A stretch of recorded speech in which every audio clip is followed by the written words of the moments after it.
Good morning students. आज अपन business का second chapter का पार्ट 2 पढ़ेंगे। हमने इसके पहले वाले लेक्चर में शोल ट्रेडशिप पढ़ा था। अब हम पढ़ेंगे हिंदू अनडिवाइडेड फैमिली या फिर joint Hindu family business. Okay, तो सबसे पहले तो हम हेडिंग से ही समझ रहे हैं। हिंदू फैमिली अनडिवाइडेड मतलब जो सब एक साथ रहते हैं, सारी फैमिली एक साथ रहती है और बिजनेस करते हैं, उस फैमिली बिजनेस को हम बोलते हैं हिंदू अनडिवाइडेड फैमिली बिजनेस। ठीक है, डेफिनेशन देखते हैं। It is one of the oldest form of business organisation. ये एक बहुत पुराना फॉर्म ऑफ बिजनेस ऑर्गेनाइजेशन है।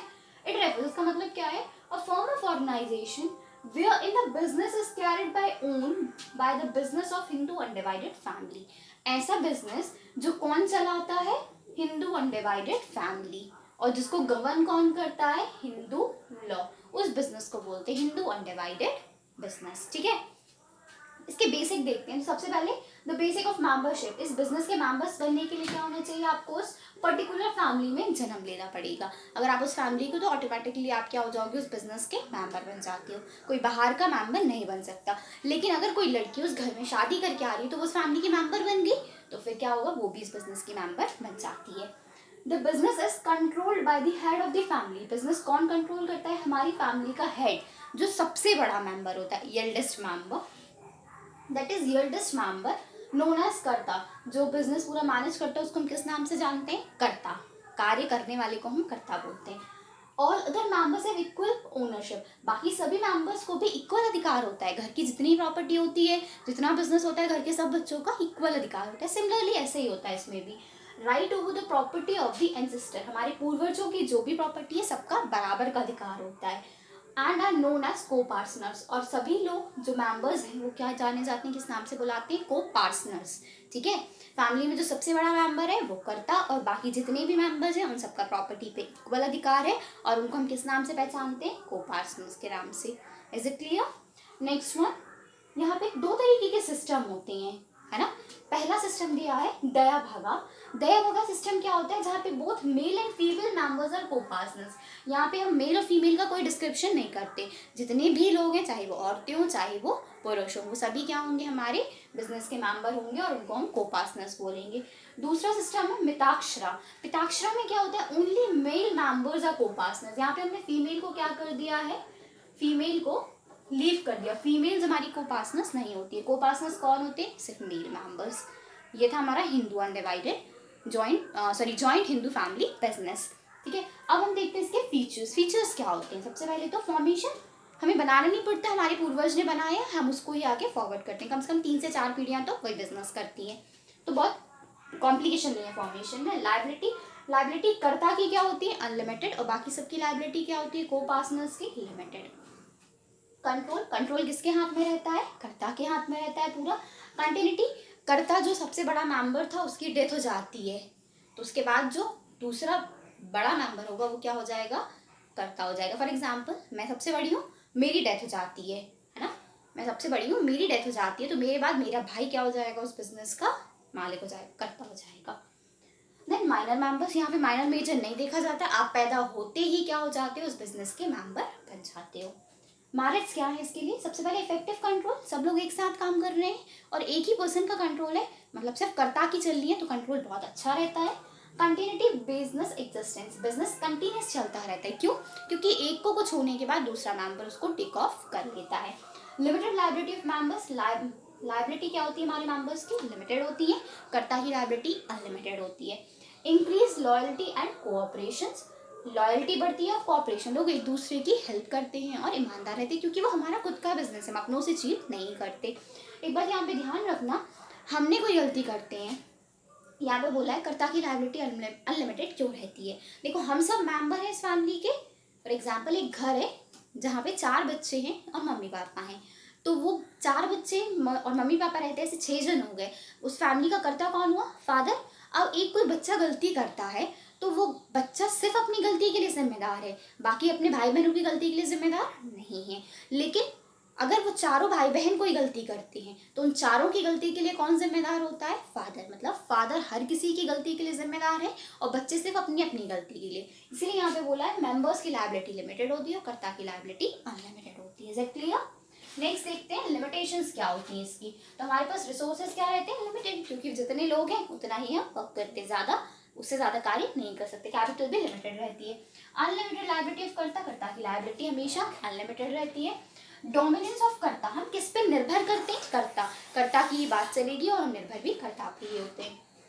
लिमिटेड मैनेजर स्किल्स, देखो इस बिजनेस में हम बाहर से किसी को हायर नहीं करते, हम सब कार्य खुद ही कर रहे हैं, तो मैनेजर स्किल्स हमारे पास थोड़ी कम रहती है। पॉसिबिलिटी ऑफ कॉन्फ्लिक्ट्स, कई बार ऐसा होता है ना, घर में 4 लोग हैं और एक राय पे सहमत नहीं हो रहे हैं, कर्ता अपनी बात बोल रहा है और सबको माननी कर्ता की पड़ेगी, तो आपस में झगड़े भी हो सकते हैं। Is it clear? अब इसके बाद हम देखेंगे partnership.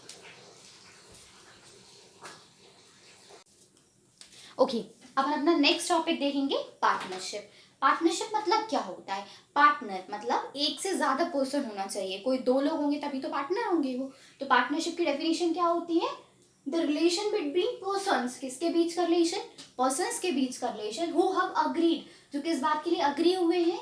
To share the profit, अपना प्रॉफिट बांटने के लिए। ऑफ द बिजनेस, किसका प्रॉफिट? बिजनेस का प्रॉफिट बांटने के लिए।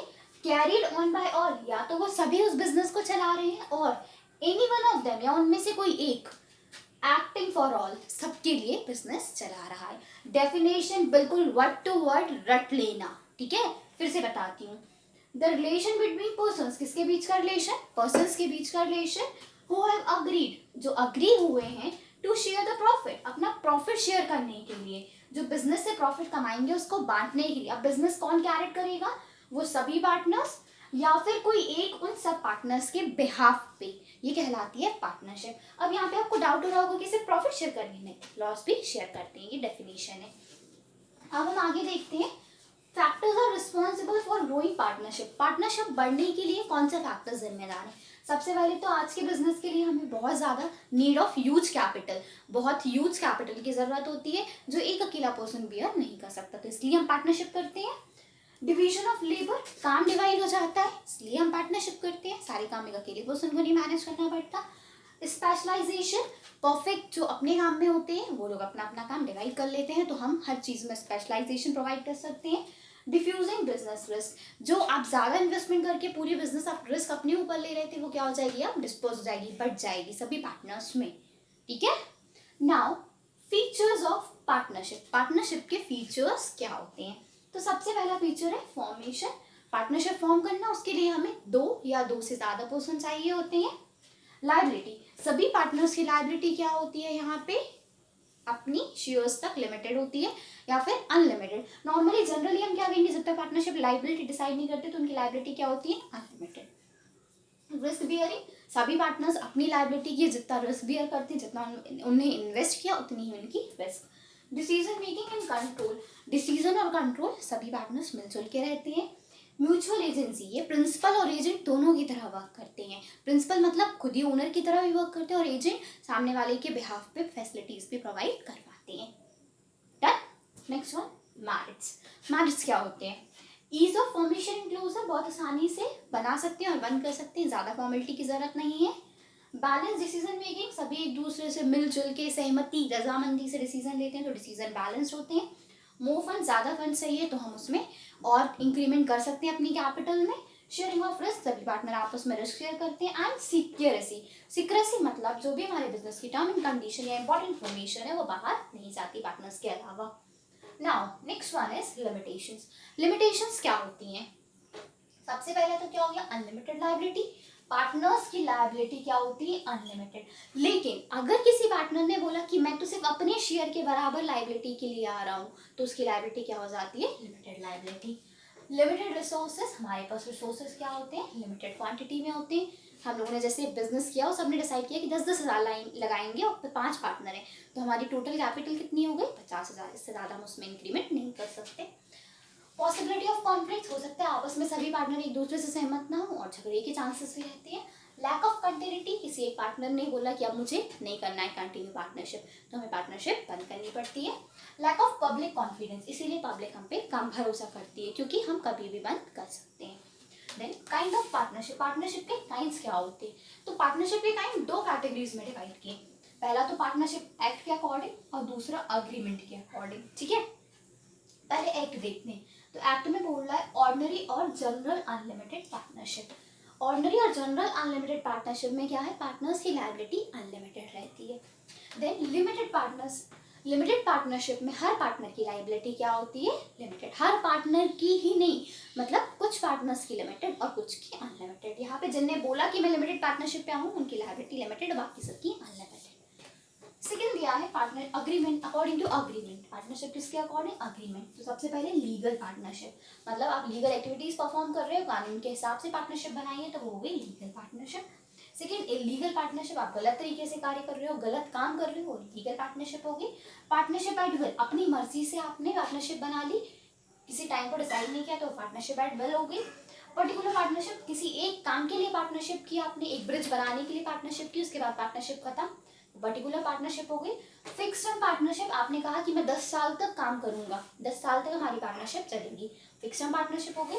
नॉन फिक्स टर्म पार्टनरशिप, आपने पार्टनरशिप कर ली और टाइम डिसाइड नहीं किया, ना ही कोई कार्य डिसाइड किया, तो वो होगी non fix term partnership. Is it clear? Then kinds of partner, partner के काइंड बोले हैं तो यहाँ पे 3 कैटेगरीज बनाई है, according to liability, according to management, participation in management, and according to position. Okay, first देखते हैं जनरल पार्टनर। जनरल पार्टनर मतलब जो हर कार्य में एक्टिवली पार्टिसिपेट कर रहा है। दूसरा दिया लिमिटेड पार्टनर, जिनकी लायबिलिटी क्या है, लिमिटेड है, हर कार्य में इंटरफेयर नहीं करते। अब दिया एक्टिव पार्टनर, बहुत एक्टिवली हर चीज में पार्टिसिपेट करना। देन दिया है इनएक्टिव, स्लीपिंग और डोमेंट पार्टनर, पार्टनर तो है लेकिन किसी चीज से मतलब नहीं, आप तो मुझे बस अपना प्रॉफिट में हिस्सा देते जाओ, वो इनएक्टिव या स्लीपिंग या डोमेंट पार्टनर कहलाता है। नॉमिनल पार्टनर, नाम के पार्टनर, हम फर्म में नहीं आते, हमें कोई भी मतलब नहीं फर्म में क्या हो रहा है, हम तो बस नॉमिनल नाम के पार्टनर है, आपने कह दिया और हम पार्टनर बन गए। इसके लिए एक एग्जाम्पल ले सकते हैं, मेरे साथ मेरी फ्रेंड थी और एक बिजनेसमैन या एक पर्सन आया मुझसे डील करने के लिए, तो उसने मेरे थ्रू ना करके मेरी फ्रेंड से बात कर ली और फ्रेंड ने मेरे बिहाफ पे उस चीज़ को कंसेंट भी कर दिया। तो फ्रेंड ने अपने एक्ट से डिसाइड कर दिया ना कि वो मेरी पार्टनर है, वो पार्टनर नहीं थी लेकिन उसके कार्य से ऐसा दर्शाया गया कि वो पार्टनर है, तो ये कहलाते हैं नॉमिनल पार्टनर, नाम के partner. Partner in profit only, ऐसे पार्टनर जो सिर्फ प्रॉफिट में हिस्सेदार हैं, लॉसेस में हमारे हिस्सेदार नहीं है। पार्टनर बाय स्टॉपर और होल्डिंग आउट, अपने कार्य से जो पार्टनर बन गए, मतलब जो दूसरों की नज़र में पार्टनर तो है लेकिन वाकई में हमारे पार्टनर नहीं, वो कहलाते partner by estoppel and holding out. इन सबको हम डिटेल में डिस्कस करेंगे आगे। वर्किंग पार्टनर, जो हमारे यहाँ पे कार्य कर रहे हैं, रेगुलरली एक्टिवली पार्टिसिपेट करते हैं, वर्किंग पार्टनर। आखिरी work according to position, sub partner, partners ने अपने और छोटे छोटे फ्रेंड्स को अपने शेयर्स दे दिए, सब पार्टनर्स बना लिए। इनकमिंग पार्टनर, नया आने वाला पार्टनर। आउटगोइंग पार्टनर, हम 4 लोग पार्टनर थे, ए बी सी, कितने पार्टनर है, ए बी सी डी, एक नया पार्टनर आ गया ई, तो ई क्या हो गया, incoming partner. D partnership form छोड़ के जा रहे हैं तो ये क्या हो गया, आउटगोइंग पार्टनर। ठीक है, सीनियर एंड जूनियर पार्टनर, अब देखो ई क्या है, हमारे बिजनेस में नया आ रहा है तो ये क्या हो गया, जूनियर पार्टनर, और ये क्या हो गए, सीनियर पार्टनर्स। माइनर बेनिफिशियरी, हमने किसी 18 साल के छोटे, 18 ईयर्स से छोटे को हमने पार्टनर बनाए तो वो क्या कहलाता है, माइनर नहीं होता, मेजर हो, सॉरी वो माइनर होता है, मेजर नहीं होता, मतलब बच्चा होता है। बच्चे को पार्टनर हम बनाते हैं तो वो सिर्फ बेनिफिट के लिए होता है, उससे हम प्रॉफिट शेयर कर सकते हैं, लॉसेस शेयर नहीं कर सकते। सीक्रेट पार्टनर, पार्टनर तो है, ये जो मिस्टर एफ है इन्हें फंड तो लगाया है पर किसी को पता नहीं है, तो ये कौन से पार्टनर हो गए, सीक्रेट पार्टनर। ये था हमारा partnership. Okay, have a good day.